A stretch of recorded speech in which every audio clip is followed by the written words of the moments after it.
what they risk for. Anyway, White House Chief of Staff Rahm Emanuel announcing his exit today, but did you happen to catch what Rahm said as he did so? Mr. President, I thought I was tough.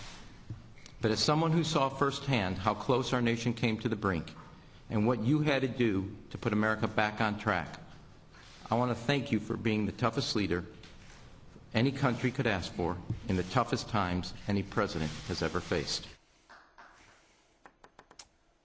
Toughest time any president has ever faced. Well, it's got former Democratic pollster Pat Caddell amused. Pat, Abraham Lincoln, this should be a news flash to him, I guess, right? Yeah, this should be news to Abraham Lincoln or maybe Franklin Roosevelt, much less George Washington had to invent the government and the presidency. You know, this is exactly what you were just talking about in your previous segment. This notion, if we get up and say the most outrageous things, the greatest lie, that is just a flat-out lie. And to say that, to aggrandize yourself and self-aggrandizing, is the same way they're doing with the stimulus program. That is why the American people are in revolt against the government. The lying, the corruption, you talked about the stimulus program. My God, Neil, it is the greatest slush fund in the history of mankind. You know, there's nothing brave. You're right. I mean, there's nothing brave about spending money. I mean, Abraham Lincoln, when he felt a country divided, that's pretty brave, inheriting a country disintegrating under your watch.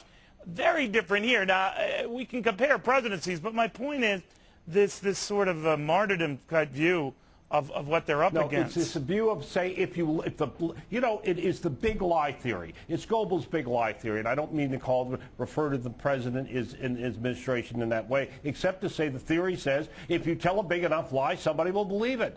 And these things, these untruths, we have a politics filled with acting like the American people are 3-year-olds.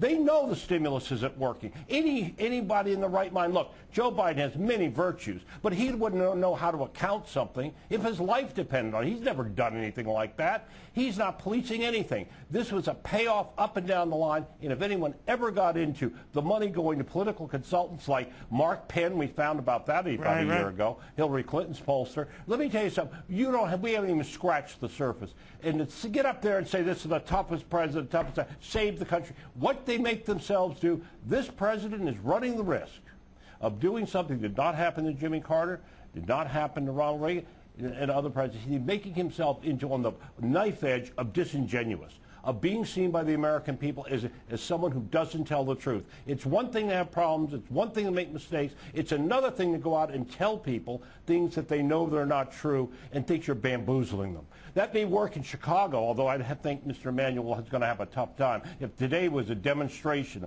of what the city's going to get, he's in for a tough time. But the country, but you know, Pat, you've been with President Jimmy Carter, comes to mind, who they get a bunker mentality if everyone's criticizing the outside and see great virtue with what they're doing on the inside. So we're right, the outside is wrong, the outside will come eventually to see the wisdom of our ways. Is that happening here? That myopia exists in every White House. And if we had time, I'll tell you a story and break you up about that when I was on the sort of the outside insider in the Carter administration. But let me just say, this administration, though, has taken it to cult status. That's what Democrats and people in Washington will tell you if they don't say it on the record. They say, this isn't just myopic, this is a cult.